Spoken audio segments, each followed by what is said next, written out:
Hvala.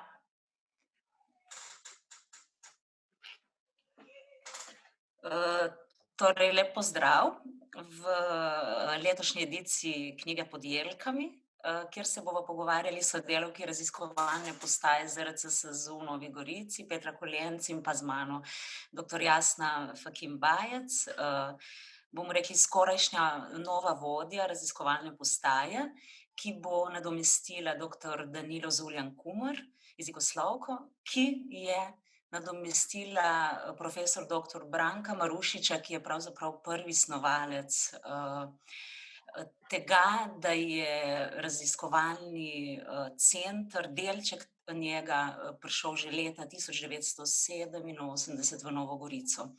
To so bili začetki, potem, ko je zapustil delo ravnatelja Goriškega muzeja, se preusmeril na raziskovanje in Slovenska akademija znanosti in umetnosti, njen znanstveno-raziskovalni center, je takrat na robu videl priložnost, da se tudi v Novi Gorici zgodi ta trenutek in doktor Branko Marušič je pravzaprav nekakšen začetnik znanstveno-raziskovalnega dela na Goriškem.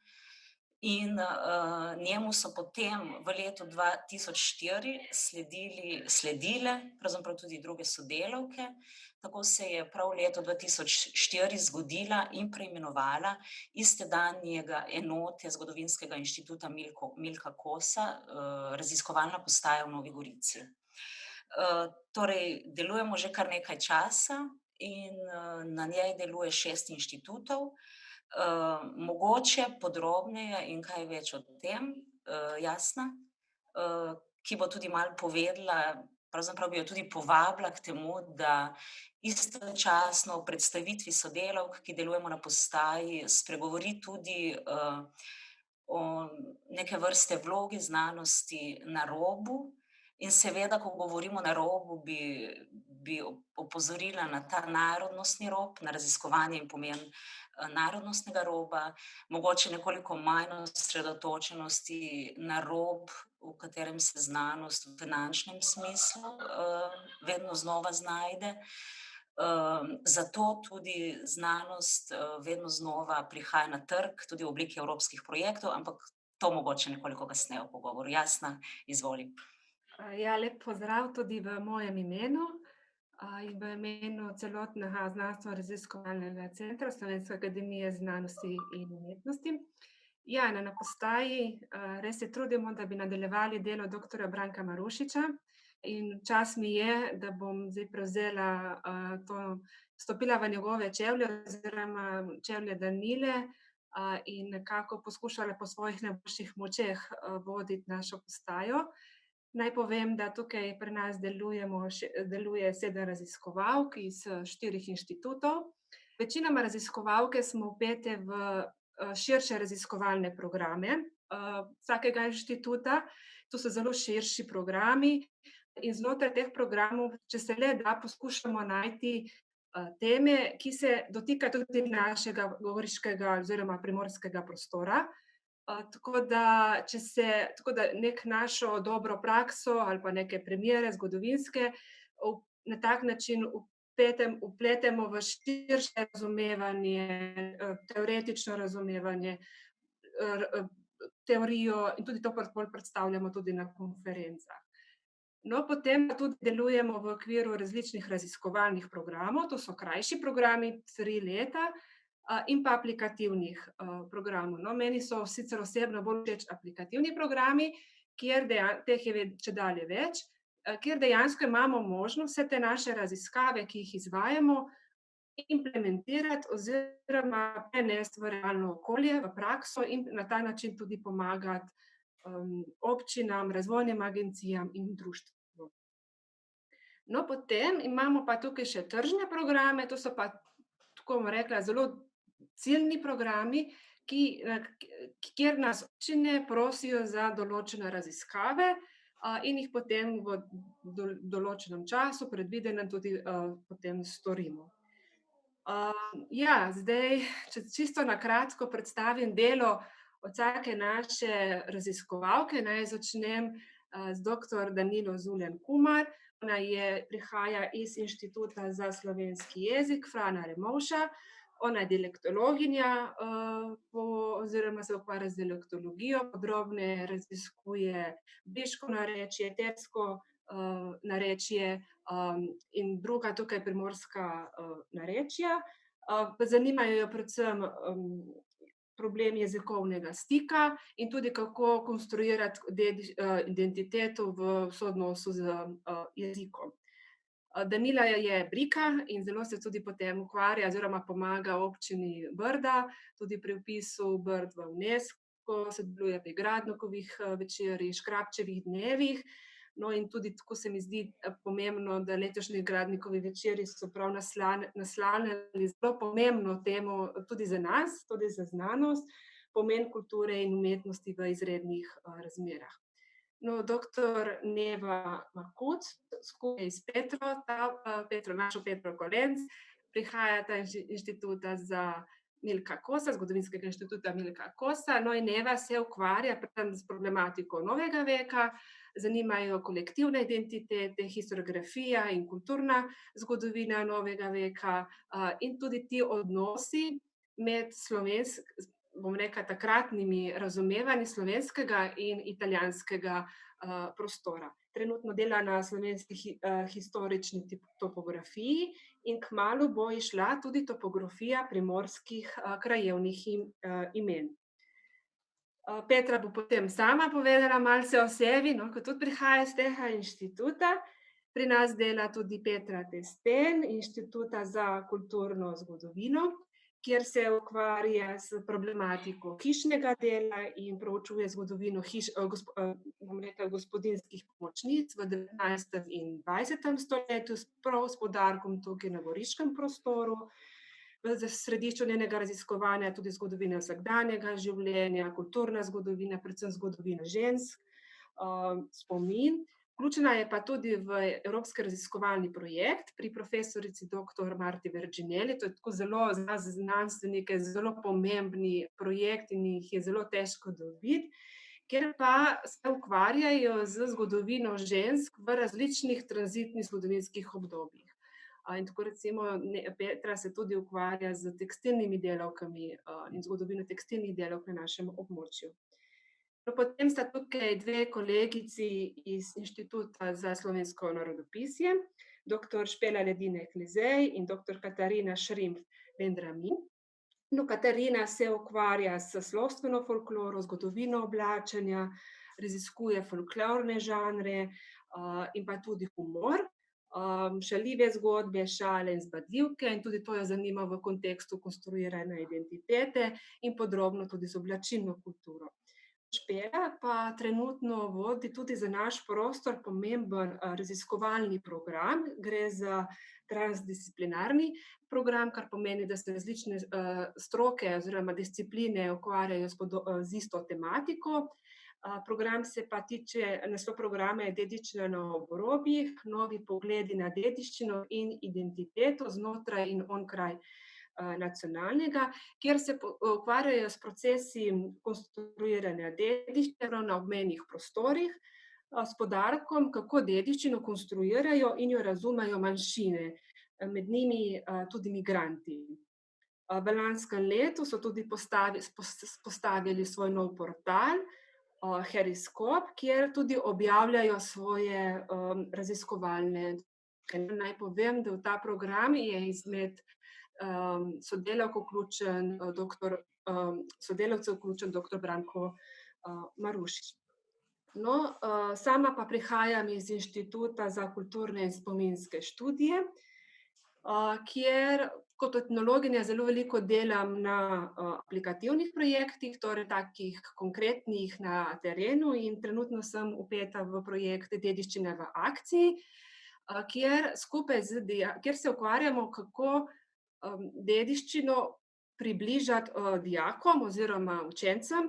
No, in tukaj raziskujemo na pobudo tudi drugega projekta, v kateri smo vključeni, na temo kruha in pekarstva in mlinarstva na Ajdovskem.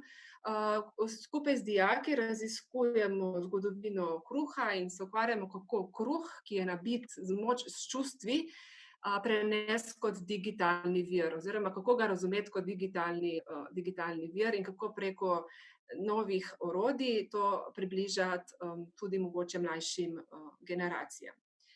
To je zelo na hitro o naši postaji. No, Petra je pa naša strokovna sodelavka, kjer tudi vodi knjižnico, domoznansko knjižnico in pa zelo pomembno knjižnico doktorja Henrika Tume. In pa tudi trenutno se tudi digitalizira zapuščina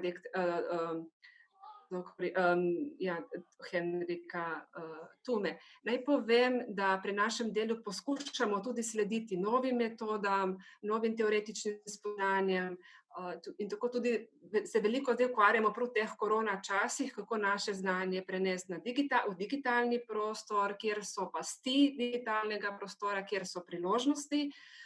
Tako da ja, tudi na ZRC-ju izdajamo več teh portalov, kot je tudi recimo Franček ali Fran, v okviru Slovenskega inštituta za slovenski jezik, potem ta Heriskop, Alternator, kjer gre za virtualni tudi zbornik oziroma časopis in pa tudi razna druga orodja. Tako čisto na kratko. Hvala, Jasna, za to izčrpno predstavitev sodelov, ki so se, bom rekla, namnožile v času, ko je pač raziskovalno sfero vodil samo en človek. Mogoče te dopolnim, da ravno v tistem času, ko se je doktor Marušič kalil, je v svoje prostore oziroma k sebi v shrambo prejel knjižnico, eno največjih meščanskih ohranjenih knjižnic, to je knjižnica odvetnika, alpinista, publicista, kulturnega, bomo rekli, delavca Goriške, doktor Henrika Tume. In sama sem to zapuščino, bom rekla, knjižno zapuščino obdelala tudi v svojem delu. Vodim, skrbim za knjižnico, seveda skrbim za celoten arhiv, smo ga začeli v letu 2020 digitalizirati, tako da bo raziskovalcem dostopen tudi v digitalni obliki, na ta način lažje dostopen, lažje uporaben, pač več možnosti za analizo. Kaj je tu pomembno? Pomembno je, da je pravzaprav knjižnica in celoten korespondenčni arhiv doktor Henrika Tume, tako velike osebnosti, pravzaprav nek kazatelj časa razvoja goriške intelektualne sredine konca 19. stoletja pa vse do 30. let 20. stoletja. Tako da zapuščina, ki jo hranimo na raziskovalni postaji, ima še veliko prihodnosti, pač še veliko, bomo rekli, lahko temeljnih del nastane v tem sklopu. Zanimivo je, da se raziskovalna postaja nahaja na Delpinovi ulici v Novi Gorici. To ni naključje, kajti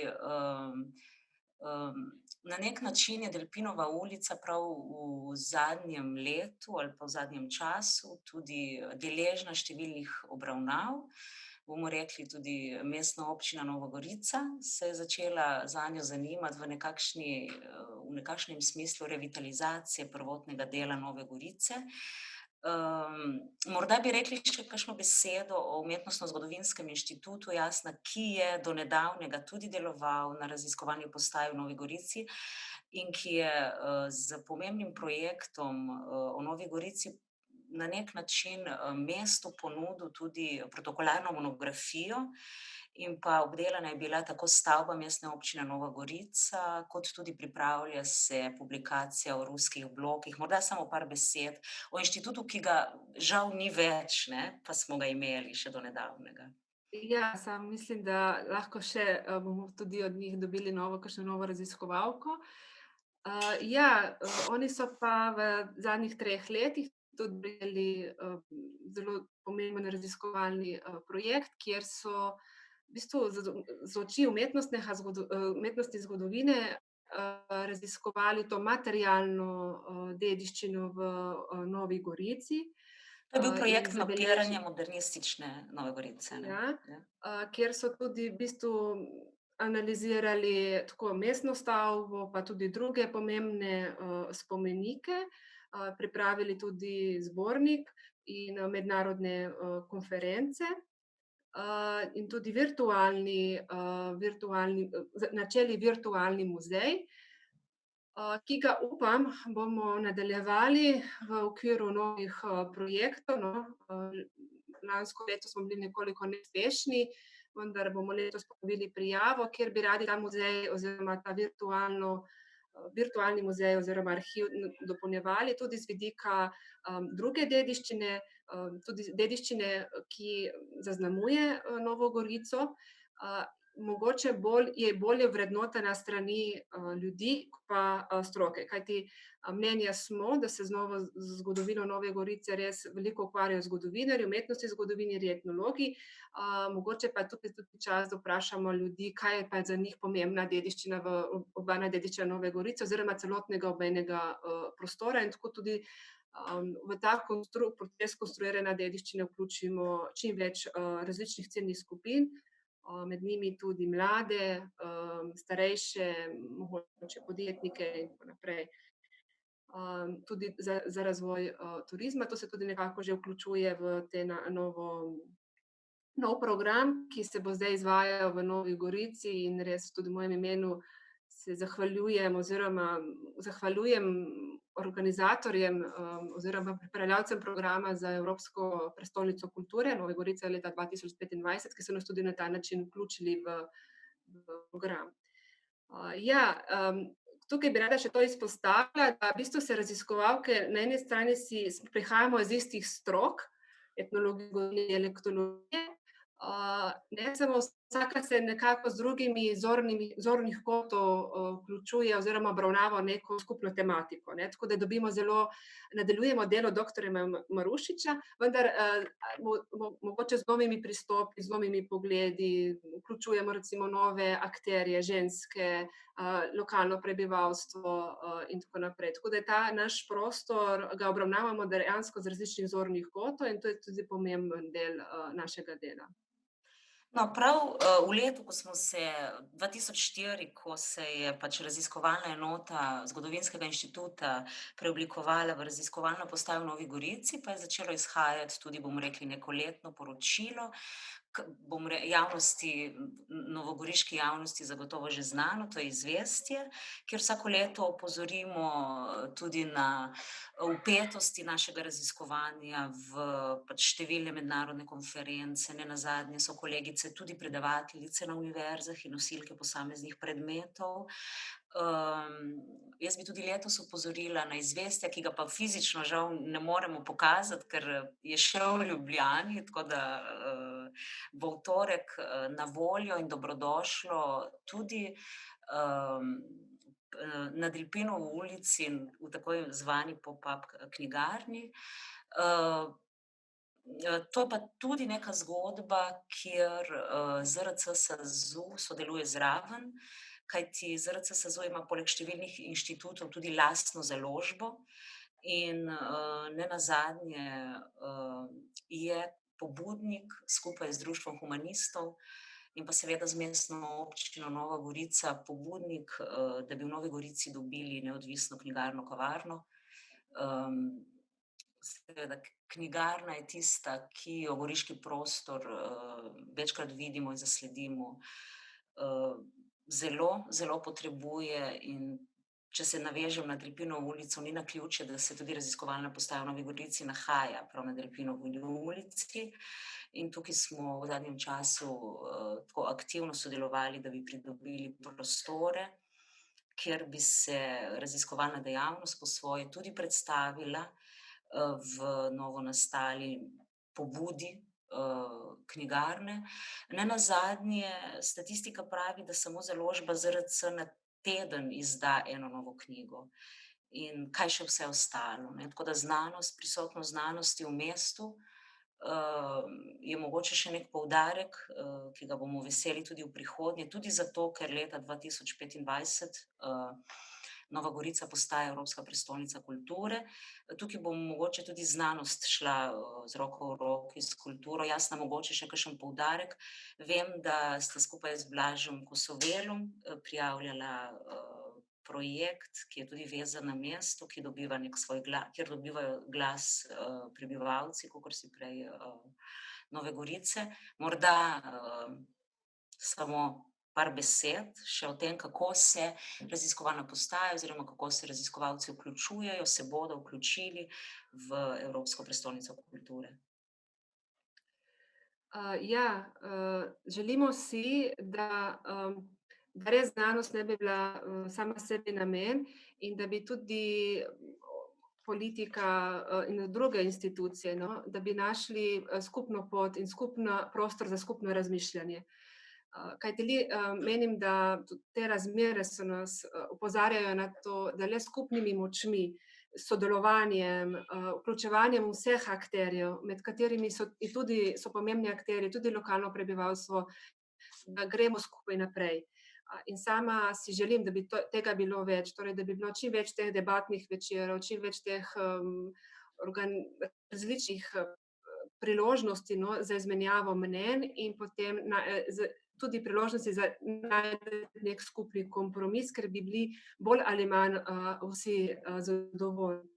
Tako da jaz upam, da v tem tudi do te prestolnice uspe dobiti kakšen projekt, kjer bi dejansko poskušali iskati te priložnosti, kako slišati eden drugega. In to je tudi bil ta glavni namen tega našega projekta, ki sva ga pripravljala z Blažem, kako slišati in kako te glasove vseh, mladih, starejših, politike, gospodarstva, društev, stroke, znanosti, kako se sliši in kako skupnimi močmi pripraviti, kaj je tisto, kar dejansko potrebuje Novo Gorico in okolico, in kako to tudi vključevati morda v turizem. Čeprav jaz večkrat rečem, ne vključuje in gospodarstvo, ampak je tudi pomembna sociala, družba, razumevanje, pa vendarle ne, turizem je ena izmed priložnosti, ki nam daje kruh in to moramo tudi vedeti. Pa vendarle, na ta način razvijati skupaj z ljudmi in tudi z različno stroko, bom rekla, nove priložnosti, no, in to si želim, no, osebno si tudi želim, da bi dejansko naša postaja bila del te zgodbe, del, ki bi lahko pomagala, ne samo kritizirala oddaleč, ampak pomagala, bila pomemben akter v tej zgodbi. Če smo ta pogovor nekako neformalno naslovili kot vlogo znanosti na robu, me pa mogoče vseeno zanima, kje se vidiš, kje vidiš raziskovalno postajo v prihodnje, ali pa če sem še malo bolj tako kritično zastavim vprašanje, kako bo znanost preživela čisto na nek način v vseh smislih na rob. Ja, se tudi pri svojem delu večkrat se sprašujem, ali ima sploh smisel biti znanstvenica, ali je boljše, da bi šla delati v šolo ali v neko turistično organizacijo. Čeprav vedno potem pridem z mislimi nazaj in si mislim, ne, imam priložnost, da lahko grem v tujino na konference, na izmenjavo, možnost delovnih projektih, ker spoznaš druge prakse, druge načine, ker v bistvu vsi se soočam z istimi težavami in potem to znanje prinesti nazaj v svoj prostor in tukaj pomagati, ne. Moj način dela in želela bi si, da bi bilo tudi od kolegov, ja, je pomembno, da smo kritični do določenih procesov, praks, ki se dogajajo v naši družbi, da opozarjamo na te kritike, zmote, ki se dogajajo, po drugi strani je pa tudi naša naloga, da ponudimo neke rešitve in da v bistvu, da pomagamo, da skupnimi močmi naredimo nekaj, no, in to si mislim, tukaj bo mogla znanost stopiti tako v roko dejanskemu, ne samo teorija, ampak dejansko stopiti tudi iz tega kabinetov do ljudi in si izmenjati oziroma dejansko dati neke rešitve. No, in če bomo to sposobni v sodelovanju s ostalimi narediti, jaz mislim, da znanost bo preživela, kajti se bo videl večji pomen v družbi. Na naši postaji smo večinoma družboslovci in humanisti, občutek, da družboslovje in humanisti je malo na robu, ne. Danes brez znanosti ne bi dobili cepiva, recimo, ne, za ta virus. Vendar tudi naša vloga, no, da opozarjamo na pomen ljudi, da človek ni element v laboratoriju, ampak da imamo tukaj eno celostno bitje, ki ga treba še razumeti v nekem zgodovinskem kontekstu, družbenem kontekstu, upoštevati te dinamike, je tudi pomembno za razvoj in za lažje življenje v prihodnosti. In tukaj je tudi naša vloga zgodovinarjev, sociologov, umetnosti zgodovinarjev, etnologov, antropologov. Želim si, da bi pri teh vprašanjih in izzivih s skupnimi močmi sodelovali in če bomo to uspešni narediti, jaz vidim prihodnost znanosti. No, v tem smislu je pri znanosti pomembna reprezentacija zagotovo, da javnost dobi tisto pravo sporočilnost o tem, kaj smo, kdo smo.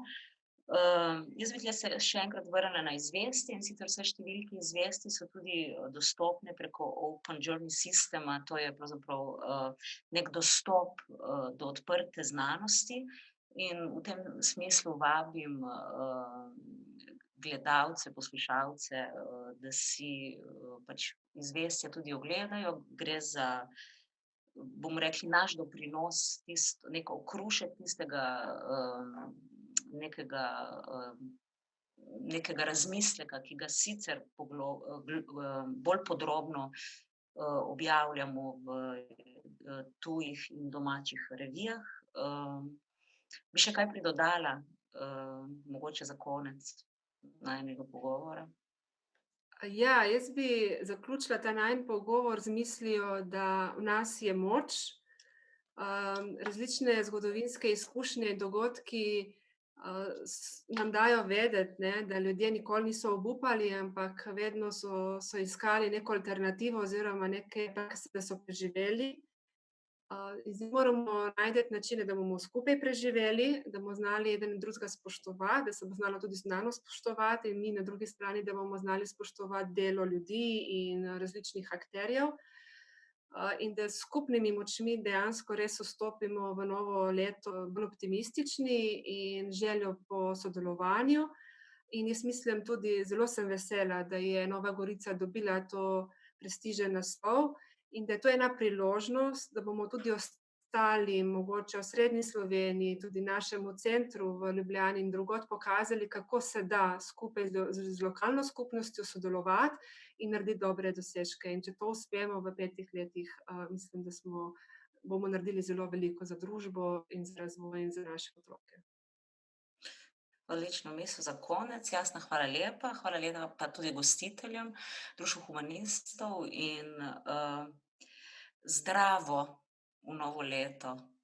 Ja, pa mladostnega poguma.